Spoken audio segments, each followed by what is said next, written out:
अब आज हम पुष्पी पादपों में लैंगिक जनन लेक्चर 2 लेके आए हैं। उसमें कल हमने क्या पढ़ा था? पुंकेसर क्या होता है? पुंकेसर नर जनन तंत्र। पुष्प के नर जनन तंत्र का भाग होता है दो प्रकार, तंतु परागकोश। परागकोश एक प्रारूपिक परागकोश क्या होता है? एक प्रारूपिक परागकोश जो होता है द्विपालित होता है, द्विकोष्ठकी होता है, चतुर्दिशी होता है। द्विपालित का मतलब द्विपालित दो पालियों में होता है, दो कोष्ठ, दो दो कोष्ठ होता है, और प्रत्येक कोष्ठ में दो कोष्ठ, प्रत्येक कोष्ठ में दो प्रकोष्ठ होता है, और चतुर्दिशी मतलब चार दिशाओं में होता है। आज हम लघु बीजाणुधानी का संरचना तथा पराग भित्ति का अध्ययन करेंगे। लघु बीजाणुधानी क्या होता है? लघु बीजाणु लघु बीजाणुधानी की संरचना।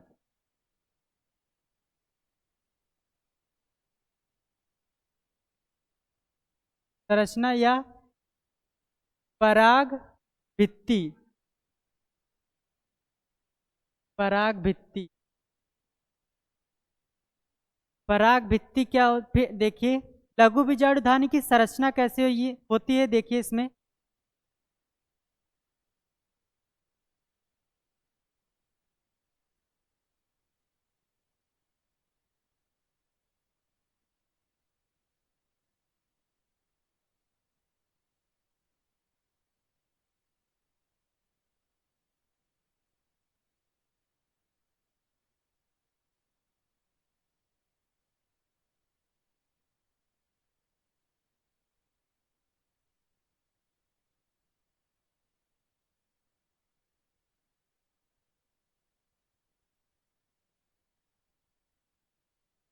इसमें चार परत होता है। सबसे बाहर जो होता है उसे बाह्य परत कहते हैं, फिर उसके बाद अंतःस्थीसिया होता है, फिर उसके बाद मध्य परत, और सबसे लास्ट में और सबसे अंतिम जो होता है टेपिटम होता है, जो परिपक्व परागकोश को भोजन प्रदान।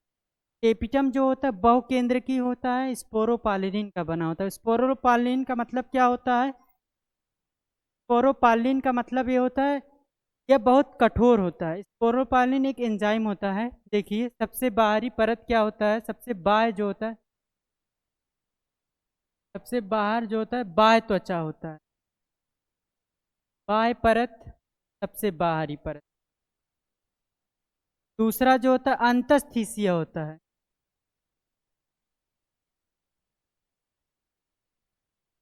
सबसे बाहर क्या होता है? बाह्य परत, फिर उसके बाद क्या होता है? अंतःस्थीसिया। अंतःस्थीसिया कहाँ स्थित होता है? मध्य परत और बाह्य परत के बीच में। अंतःस्थीसिया के बाद क्या होता है? अंतःस्थीसिया के बाद होता है अंतःस्थीसिया के बाद होता है मध्य परत। मध्य परत कहाँ स्थित होता है? टेपिटम और अंतःस्थीसिया के बीच में मध्य परत। मध्य परत। और सबसे लास्ट में कौन सा परत होता है? सबसे लास्ट में जो होता है, सबसे लास्ट में टेपिटम होता है। टेपिटम सबसे आंतरिक परत होता है।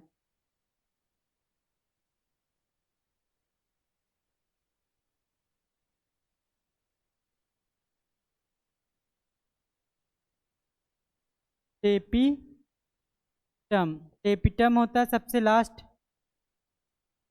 फिर मध्य परत मिडल लेयर, मिडल लेयर। अंतःस्थीसिया जो होता है उसे एंडोथीसियम कहते हैं, एंडोथीसियम।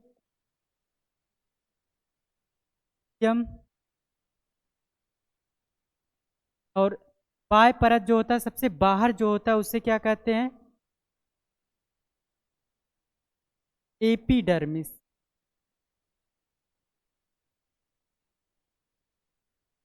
एपिडर्मिस होता है। देखिए लघु बीजाणु की संरचना क्या होती है?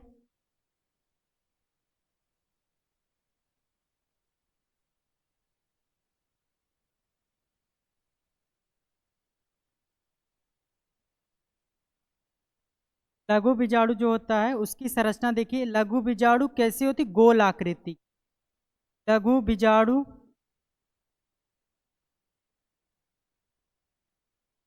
गोल आकृति की होती है,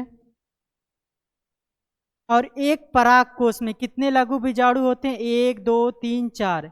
एक पराग कोश में कितने लघु बीजाणु? एक पराग कोश में में 4 लघु बीजाणु होते हैं।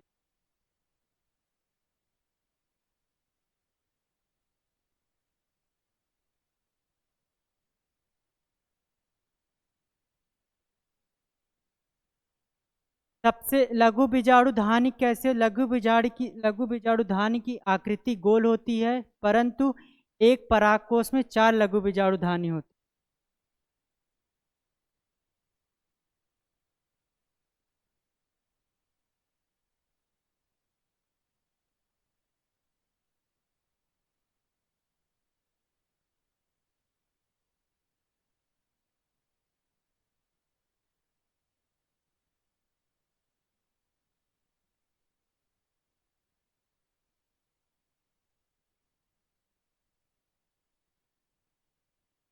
देखिए लघु बीजाणु लघु बीजाणु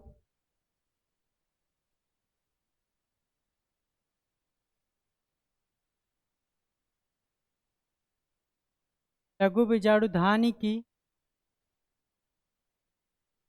संरचना या आकृति, संरचना जो होता है लघु बीजाणु धानी की संरचना के बारे में लघु बीजाणु धानी की आकृति गोल,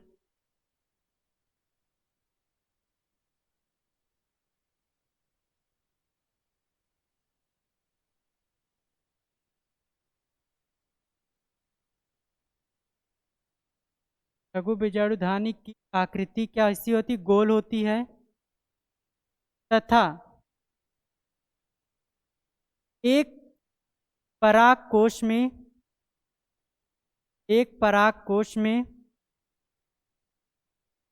कितने लघु बीजाणु धानी होते? एक पराग कोश में 4 लघु बीजाणु धानी उपस्थित होते हैं।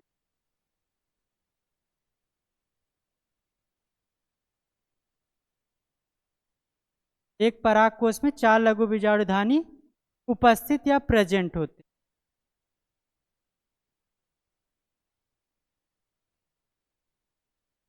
इसका एक कॉमन समझ लीजिए कार्य क्या होता है। बाह्य परत, अंतःस्थिसीय और मध्य परत, तीनों का कार्य सुरक्षा प्रदान करना होता है। किसको सुरक्षा प्रदान करेंगे? पराग कोश को।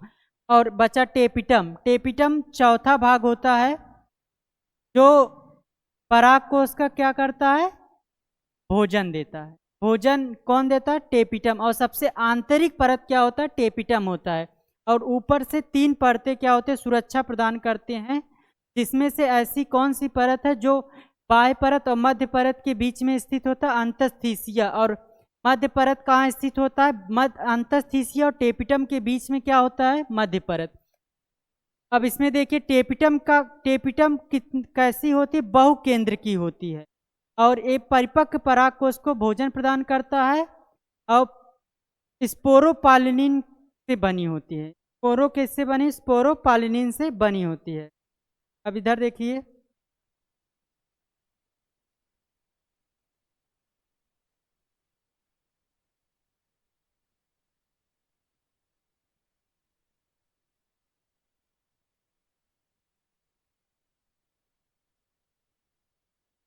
पराग भित्ति या लघु बीजाणु धानी की भित्ति कैसी हो? 4 भित्ति होती। सबसे पहली भित्ति क्या होती है? बाह्य परत। बाह्य परत का कार्य क्या होता है? बाह्य परत एपिडर्मिस होता है, बाह्य परत को कहते हैं। बाह्य परत क्या होता है? पराग कोश को सुरक्षा प्रदान करने का ही कार्य बाह्य परत का होता है। यह परत पराग कोश को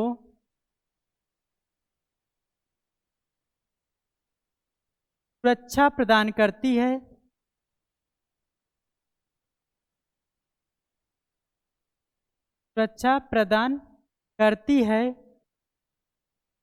तथा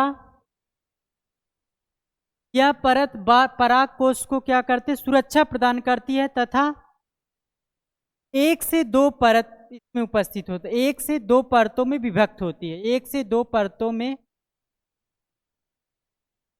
विभक्त या परत की बनी होती है, एक से दो परत की बनी होती है।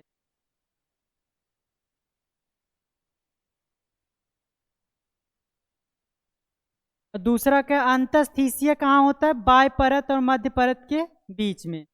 अंतस्थीसिया जो होता है बाह्य परत और मध्य परत के बीच में स्थित होता है अंतस्थीसिया।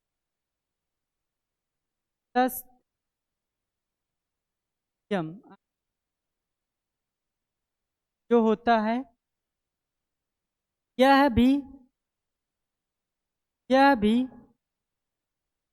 पराग कोश को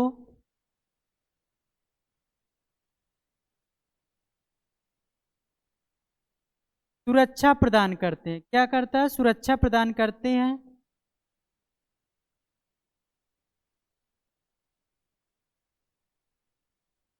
सुरक्षा प्रदान करती है तथा बाह्य परत और मध्य परत के बीच में, बाह्य परत व मध्य परत के बीच स्थित होते हैं, बीच स्थित होते हैं। तीसरा कौन सा परत है,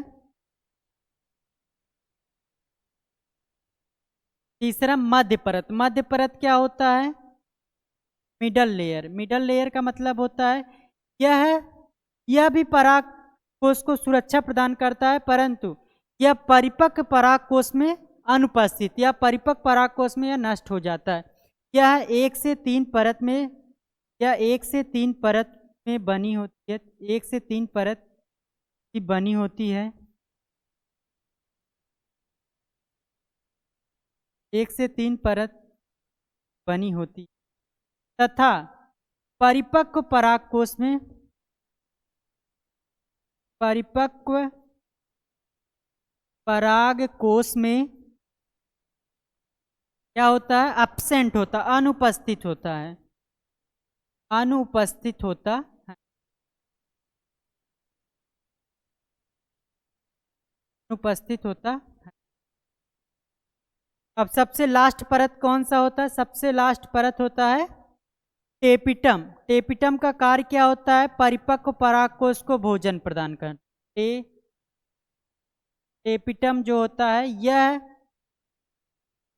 सबसे आंतरिक परत होता है,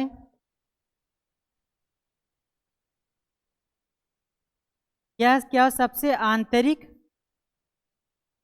परत होता है तथा यह सबसे आंतरिक परत होता तथा परिपक्व पराग कोश को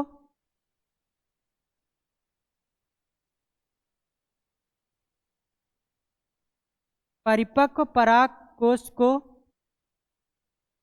पोषण प्रदान करता है। क्या करता है, पोषण प्रदान करता है।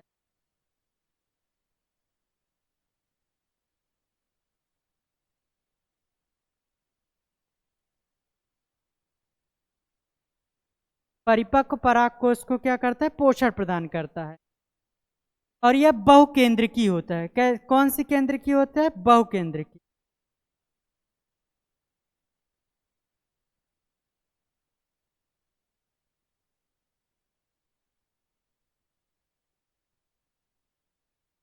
यह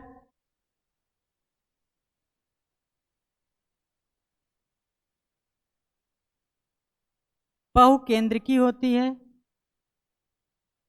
बहुकेंद्री होती है। और किससे बनी होती है, स्पोरोपॉलिनिन की बनी होती है।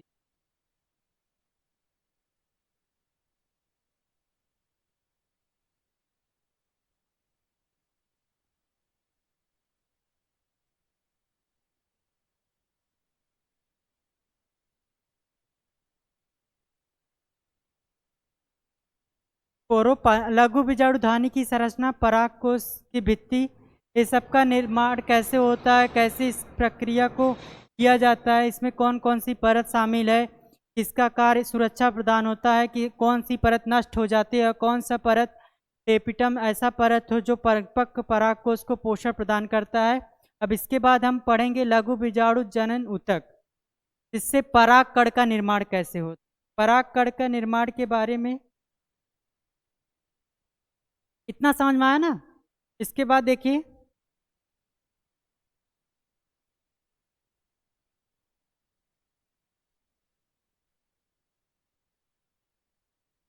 अब हेडिंग डालिए आप लोग, लघु बीजाणु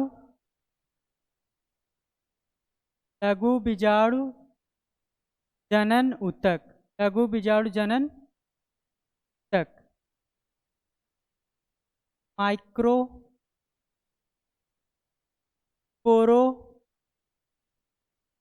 जेनियसिस, माइक्रोस्पोरोजेनियस क्या होता है देखिए। सबसे पहले लघु बीजाणु जनन ऊतक में लघु बीजाणु मात्र कोशिका या पराग मात्र कोशिका का निर्माण होता है। पराग मात्र कोशिका में मियोसिस का मतलब होता है अर्धसूत्री विभाजन होता है, जिससे लघु बीजाणु का निर्माण होता है। सबसे पहले किसका होता है, सबसे पहले लघु बीजाणु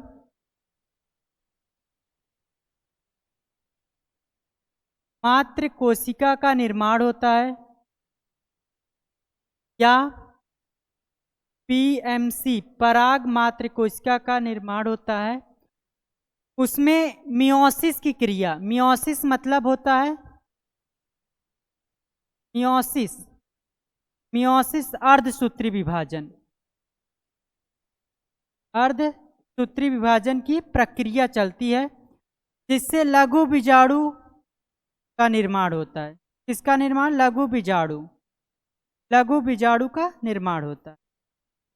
देखिए कैसे एक लघु बीजाणु का निर्माण होता है, इसके बारे में हम लोग जानेंगे। लघु बीजाणु से पराग कण का निर्माण कैसे होता है, आज इस पराग कण का निर्माण का आज इसको हम कंप्लीट करेंगे पूरे को। आप लोग चैनल को सब्सक्राइब भी कीजिए भाई, लाइक भी कीजिए, सब्सक्राइब लाइक कीजिए, जिससे आप लोगों का सपोर्ट हमारे साथ रहे। आप लोग देखते हैं पर सब्सक्राइब नहीं कर रहे हैं कि आप भाई अपनी फ़ायदा आप लोग देखते हैं, हमारी भी कुछ है, आप लोग भी थोड़ा, आप लोग का सपोर्ट ही हमारे लिए सब कुछ है। तो आप लोग पहले चैनल को सब्सक्राइब के ज़्यादा से ज़्यादा शेयर कीजिए, जैसे हर बच्चे को एक माहौल मिल सके, फ्री में मिल सके, पूरा एकदम प्योर, एकदम एक भी कहीं से भी छूटा हुआ नहीं मिलेगा। आप एनसीईआरटी की किसी भी पॉइंट से आप देख लीजिएगा, कहीं पे भी छूटा नहीं रहेगा। प्लीज़ आप लोग सब्सक्राइब कीजिए। अब देखिए आइए देखिए इसमें सबसे पहले लघु बीजाणु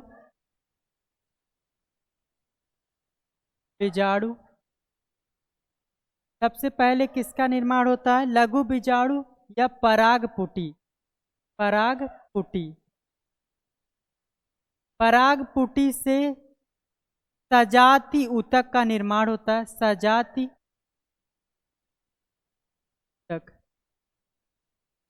ऊतक का निर्माण होता है। सजाती ऊतक जो होता है पराग, लघु बीजाणु परागपुटी के बाद सजाती ऊतक से लघु बीजाणु जनन ऊतक का निर्माण होता है। लघु बीजाणु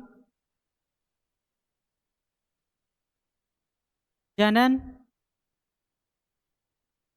ऊतक का निर्माण होता है, लघु बीजाणु जनन ऊतक का निर्माण होता है।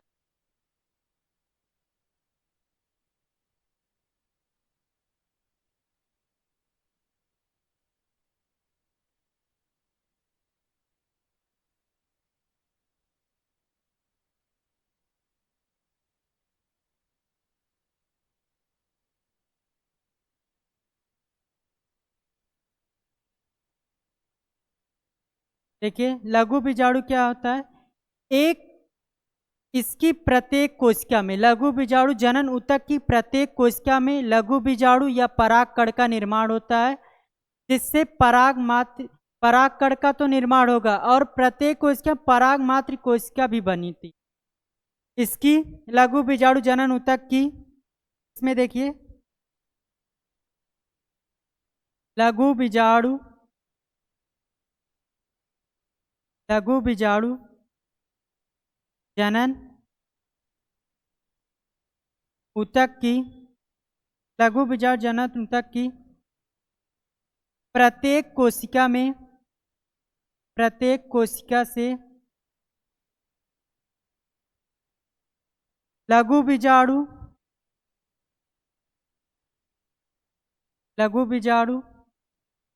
या परागकण का निर्माण होता है।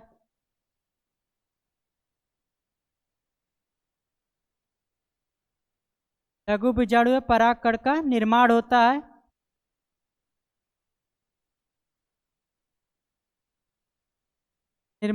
है। तथा सक्षम पराग मात्र कोशिका भी बनती है और सक्षम परागकण का निर्माण होता है एवं तथा सक्षम पराग मात्र कोशिका का निर्माण भी होता है। सक्षम पराग मात्र कोशिका का निर्माण होता है। लघु बीजाणु जनन ऊतक की प्रत्येक कोशिका में लघु बीजाणु का निर्माण होता है और सक्षम पराग मात्र कोशिका का निर्माण भी होता है। अब इसके आगे देखिए कैसे परागकण का निर्माण होता है। परागकण का निर्माण कैसे होता है? सबसे पहले देखिए लघु बीजाणु जनन ऊतक जो होता है, लघु बीजाणु जनन ऊतक में मियोसिस होता है। मियोसिस की क्रिया होती है। मियोसिस मतलब अर्धसूत्री विभाजन। अर्धसूत्री विभाजन होता है। अर्धसूत्री विभाजन से लघु बीजाणु मात्र कोशिका का निर्माण होता है। क्या? लघु बीजाणु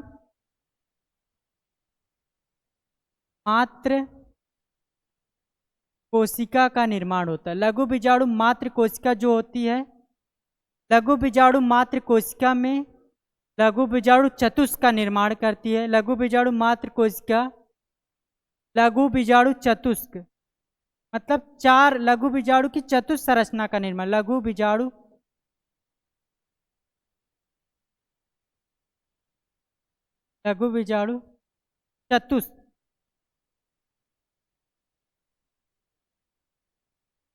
चतुष्क का निर्माण करती है।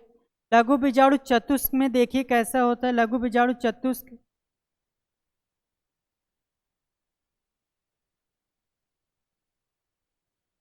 इसमें एक एंजाइम पाया जाता है जिसे कौन सा नाम दिया?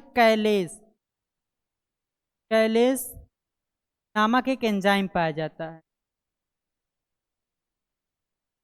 लघु बीजाणु चतुष्क के बाद लघु बीजाणु चतुष्क जो होता है लघु बीजाणु का निर्माण कर देता है।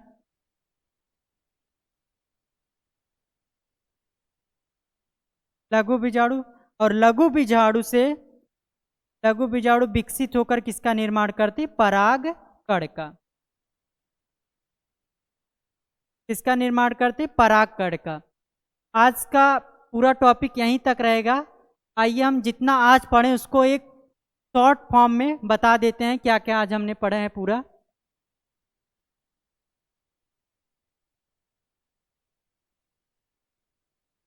देखिए सबसे पहले आज हमने पढ़ा लघु बीजाणु धानी की संरचना क्या होती है। लघु बीजाणु धानी की आकृति गोल होती है। एक पराग कोश में 4 लघु बीजाणु धानी होती है। इसमें 4 परत होती, बाह्य परत, अंतःस्थितिय, मध्य परत, टेपिटम। बाह्य परत का क्या होता है? बाह्य परत जो होता है यह परत पराग कोश को सुरक्षा प्रदान करती है तथा 1 से 2 परतों से बनी होती है। अंतःस्थितिय का यह भी पराग कोश को सुरक्षा प्रदान करती परंतु बाह्य परत और मध्य परत के बीच में स्थित होती है। मध्य परत क्या होता है? मध्य परत यह 1 से 3 परत की बनी होती तथा परिपक्व परागकोश में अनुपस्थित होता है, नष्ट हो जाती है। टेपिटम क्या होता है? सबसे आंतरिक परत होती है आंतरिक परत होता है तथा परिपक्व परागकोश को पोषण प्रदान करती है। बहुकेंद्र की होती है, स्पोरोपॉलिन की बनी होती है। फिर उसके बाद लघु बीजाणु जनन ऊतक क्या होता है? लघु बीजाणु जनन ऊतक माइक्रोस्पोरोजेनेसिस क्या होता है? लघु बीजाणु मात्र कोशिका या प्राइमरी पीएमसी पराग मात्र कोशिका का निर्माण का पराग मात्र कोशिका में मियोसिस होता है। मियोसिस पर लघु बीजाणु का निर्माण होता है।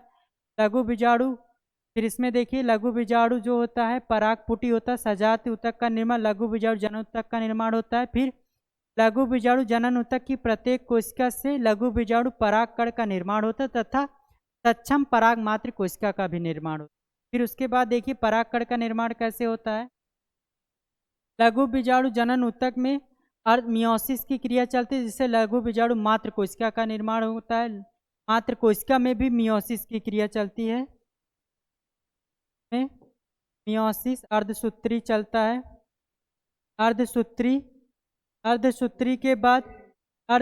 के बाद लघु बीजाणु चतुष्क का निर्माण होता है। लघु बीजाणु चतुष्क में कैलेज एंजाइम होता है, एक कैलेज एंजाइम होता है, उससे लघु बीजाणु का निर्माण होता है। लघु बीजाणु के बाद परागकण का निर्माण होता है। आज हम यहीं तक पढ़ेंगे, कल इसके बाद परागकण क्या होता है उसके बारे में, फिर उसके बाद मादा स्त्री जनन